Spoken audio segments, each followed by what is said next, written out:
trying to meta against Delver, but once again, that's still a decently hard thing to do. So we have a so Brandon's on the left playing red-green aggro, and Kyle's on the right playing Delver. Right. So tag's a little off. We'll fix that in a second here. Yeah, I feel like in general this is one of those matchups that if both players are like of slightly like novice levels, then the red-green deck is favored just because of the amount of pressure it applies to Delver. But a good Delver player can definitely navigate their way around anything. So we've tested this matchup like once or twice, yeah. I suppose. Neither novices here though. This is a matchup which I'd say both players have played ad nauseum pretty much. A turn 2 Strangleroot Geist. Alright, so Kyle kept a one-lander on the draw and bricked. On the play, you mean? No, because that's a Glacial Fortress, so it must have been on the draw. Yeah, so turn two Strangleroot Geist out of Brandon Nelson drops Kyle to 18. Kyle then representing a Mana Leak, and yeah, he does have one. I believe he has a pair. Brandon able to sneak one thread in pretty early, which is good. Kyle's gonna hopefully just not. Okay, Kyle's on a mulligan to 5. Okay. That would be another half of the explanation. It's like this is a really loose keep. I don't know. Yeah. Okay. But so I know that like when we play this, typically you're usually on the Delver end of things. So what's your game plan when you've been running Delver in this matchup? I mean, I guess the big difference is there's games where you have Delver, and there's games where you don't. And those are very different because, like, in the Delver games, like, you're just, like, off to a jump start where, like, you basically just have to stay alive while the Delver takes over. Right. Like, you just need to last 7 turns with it attacking every single turn. But it's really awkward when, like, your first turn is just, like, an island and a ponder or whatever, because to be able to step into that zone, it's a lot easier just to sit behind, like, Leak and Vapor Snag and Snapcaster Mages when you already have, like, an attacking plan going. Right. Brandon, not applying too much more pressure, still making his land drops, but it's just the Geist as of right now. Yeah. He threw a Soar into a Leak, but he'd probably rather get a guy down anyhow. Yeah, Kyle's gonna almost have to leak anything Brandon does here. So he's gonna go for a Zenith for a Geist. Yeah. Kyle has a leak. He also has a Snapcaster. Snapcaster's not. He's gonna leak it. Yeah, but Snapcaster's not gonna be alive for a while unless he just needs to throw it away for a Thought Scour. Right. I think Kyle's drops to 14 then as well. Yeah. Still no more land. So in this board state, what sort of hand is Kyle looking for to get back into this? I mean, he's gonna need. I mean, right now with him missing land drops of all sorts, that's like a big problem enough. But basically, it's one of those situations where you need to set up, like, you need to get a Geist on the table, and then you either need to like Vapor snag its way through for a couple of turns, or like if you can like play a Geist and like shotgun them for 4 and then like replay another Geist. You just need like big swingy moves like that. But if he's just falling behind on lands, that looks like an issue. On the other hand, Brandon's like pretty threat light, which is yeah, 5th land out of Brandon, just into land rails. Kyle makes an end step, Ambush Viper Mage. Yeah, Brandon also has like the ability though here just to navigate around a Mana Leak at his leisure. Like he's just a land away from playing like a Huntmaster with access to 7 mana. Right. So, but he could just be sitting on like burn spells too, or just like another burns or whatnot. I can't really see his hand. Yeah, Kyle's definitely sitting. He has a 3rd Mana Leak. Which I suppose like a 5-card hand is, I mean, it doesn't have a Delver, but short of the Delver, it's like a lot of what you could ask for. Yeah, I mean, he had a land and he had a cantrip, like. That's 5. Yeah. So, okay. Like, what are you gonna do? Yeah. Remember this match probably with top 8 implication. I believe it's almost a straight clean cut to top 8. It'll be just a whole bunch of draws. Yeah, it's actually kind of unfortunate for Kyle here because, like, while I feel like, well, basically, like, he has the Batter Skull in his main deck, and that card's going to go from, like, amazing in game 1 to very mediocre post-board because Brandon has presumably Ancient Grudges. Yeah, he's two Brandon has copies. 2 Grudges. Whereas, like, main deck, he only has, like, a Acidic Slime as an answer, where it would usually single-handedly beat him straight up. And Kyle has to do a lot. Like, it's much harder to win the post-board games just because you can't rely on your equipment at all and pretty much need a board out of that situation. Yeah. So Kyle drops Invisible Stalker. It gives Brandon free reign to resolve a spell, but Brandon kind of already had that. Yeah, with access to so many lands, like anything outside of just. Yeah. Okay, so Brandon. Kyle's kind of just on the I'm dead plan, it looks like. Okay, Acidic Slime land. That's, all right.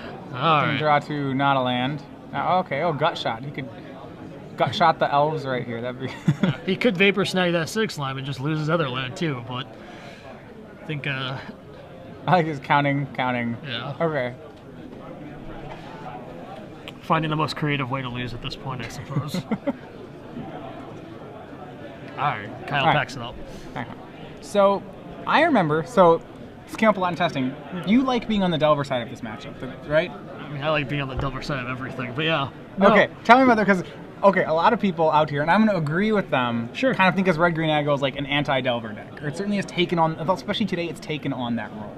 Sure, and like I said, I think if neither player is at what you would call like an expert level, then I think Red-Green's like pretty heavily advantaged just because of like the pressure it applies, and it just puts you in a lot of tough spots, and it gives you very little like margin for error. But like I think for like a player like Kyle, like he'll be fine.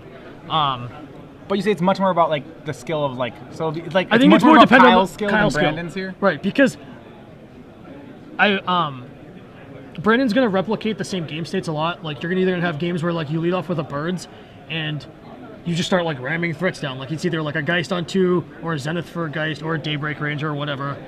And Kyle's just like gonna need to like beat those cards. Right. And then like you just come out ahead because like you play less land, you don't play cards like birds that are just like dead later on in the game. And like you have all these cantrips to cycle through your deck.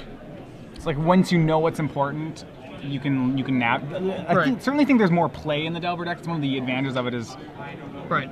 There's always a decision. And I think an underrated element of playing with Delver 2 is that because you have all those cantrips and like a lower land count, like you're gonna draw more spells in the game. Like you have more action.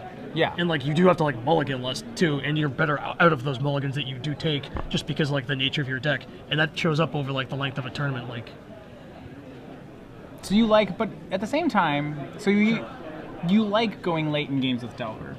Yeah, so, and this is like the whole theory behind playing with Invisible Stalker and then boarding it out in almost every matchup, is that game 1, your job is just to beat your opponent up as quickly as possible. You just want to play Delver or Stalker or Geist and just end the game, like hopefully by like turn 5. Going late is kind of a liability? Or? Yeah, and just like the raw power of your deck is greater than most others. Like, sure, you have Wild Nikotl that flies and they don't, and you have this like unblockable creature hooked up with a sword that like presumably they can't answer in their main deck. And then post board, I don't want to call it like transforming by any means because it's not like you're at the length where you're bringing in like Sun Titan, but you can just like cut your stalkers and cut your equipment, and then you bring in cards like Timely Reinforcements and Images, and like that's when you really see like Moorland Haunt start to shine. And Snapcaster Mage does a lot more work. Sure. So, like, looking at Kyle's board, all right, yep. How is he changing this? So you said Stalker comes out, because Brandon will probably fight him over the equipment now. Right. He's going to bring in, like, the grudges will just trump anything his equipment do. So he's going to need, and, like, without the equipment, the Stalkers probably just the 2 grudges is all I see out of Brandon's deck that I'd really like to bring in. He has a lot of large sorcery speed cards, most of which I don't like. Yeah, he has the Arc Trails, too, which are like, fine. And they're, like...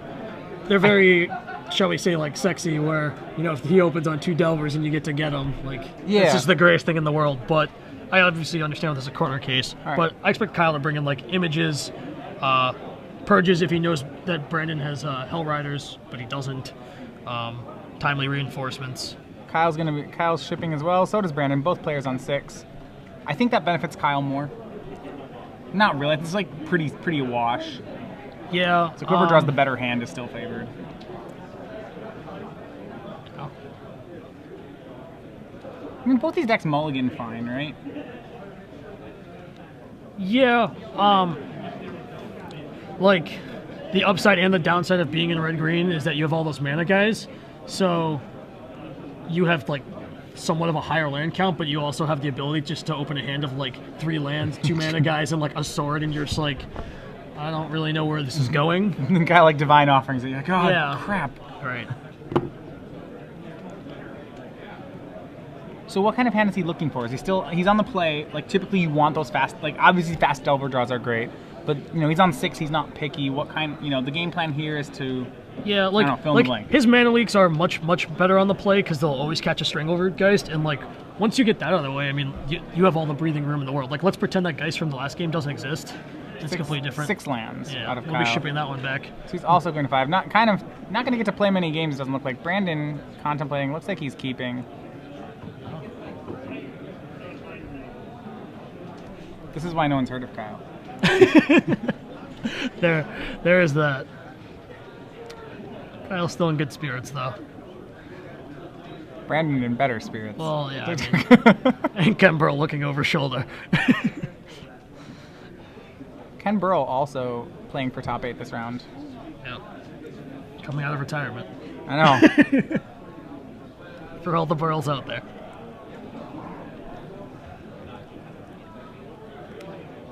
I mean, the fact that Brandon's on 6 could mean that Brandon has a hand. Probably with just like 1 threat in it. Right. So, the small issue though is if you're in Kyle's seat, the Delver deck doesn't really deal with threats per se. It's just like it just puts them temporarily off. handles them. Like bounces them or. Yeah.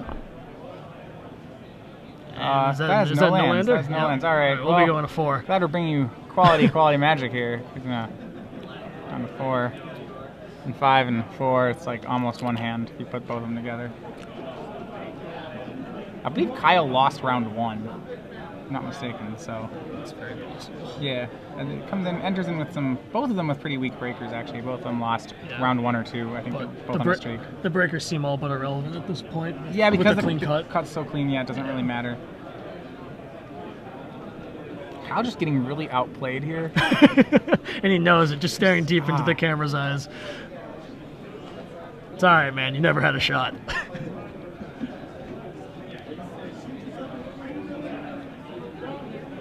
Can he win off a Moldafor? Is there a good Moldafor that's like can get him here? Yeah, if he just opens on like 1 land, Delver, flip mana leak. No, it'd be like 1 land or 2 lands, Delver. You like flip a Ponder, and then you like Ponder on your turn, play another Delver. Flip it. Yeah. Flip it to a Vapor Snag. Be like, ah. I mean, what does Brandon have for removal? He has 3 Galvanic Blast, 2 Brimstone Volley. Yeah, and the Ancient Brimstones Grudge. might not be in anymore. Right. So reliably, he has 2 or 3 Galvanic Blast and maybe some number of Arc Trail to deal with a Delver. All right, hey, turn 1 Delver. In response, turn 1.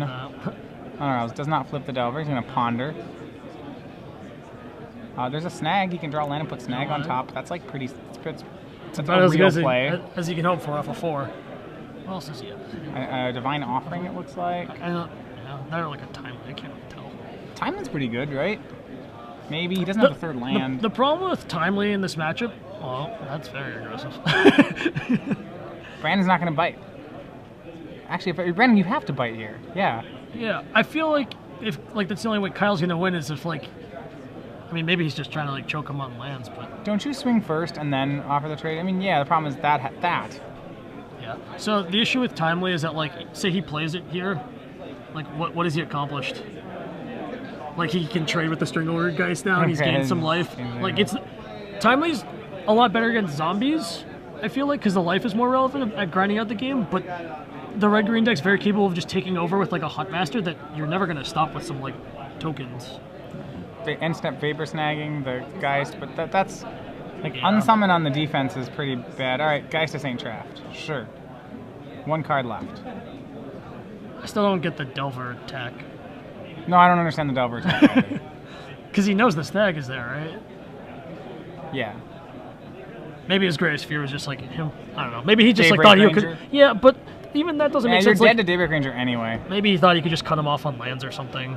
Zenith for Huntmaster. Yeah. Blah, blah, blah. This one's looking real bad. All right. See, because now it's like what can you hope to draw? His 1 Dismember to actually deal with this? It doesn't really deal with it. Even if that doesn't deal with it. He could send in his Geist, and Brandon, in some lights, will have to double block to get rid of it in fear of Vapor Snag. But that doesn't really do anything. Then he's just trading a bunch of cards. Yeah, he could just leave the Huntmaster on the table. Yeah, not enough cards. Oh, if Kyle tries to haunt here, that flips the Huntmaster. Yeah, I don't. Huntmaster's really good. It's one of the things you're not supposed to let come down in the first place. Yeah. Timely reinforcements. Okay. It's like a real card. Brings them both up to 22. Kyle gets a boat of blockers. But he still doesn't have a way to get through. No, I mean, Brandon can just ship here. And that's pretty strong. Yeah.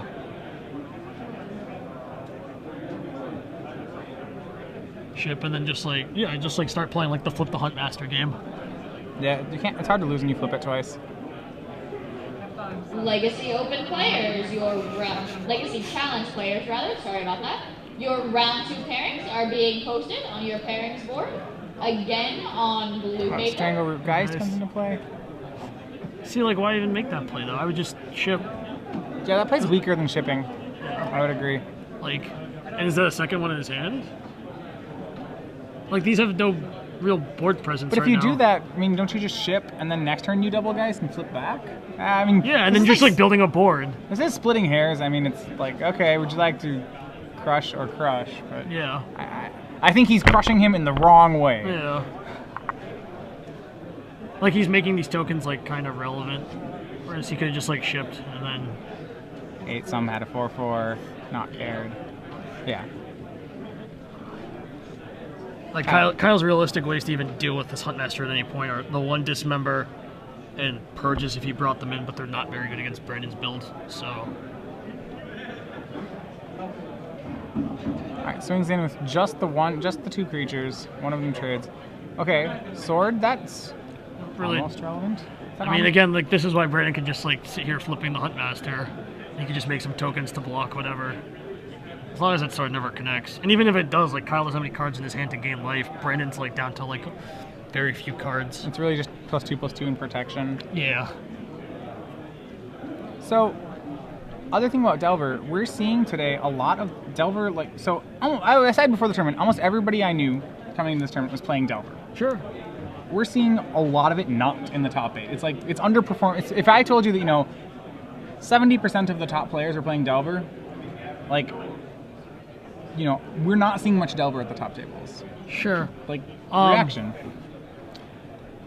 I mean, there's always the consequence of just, like, more people playing Delver than they're, like, knocking each other out.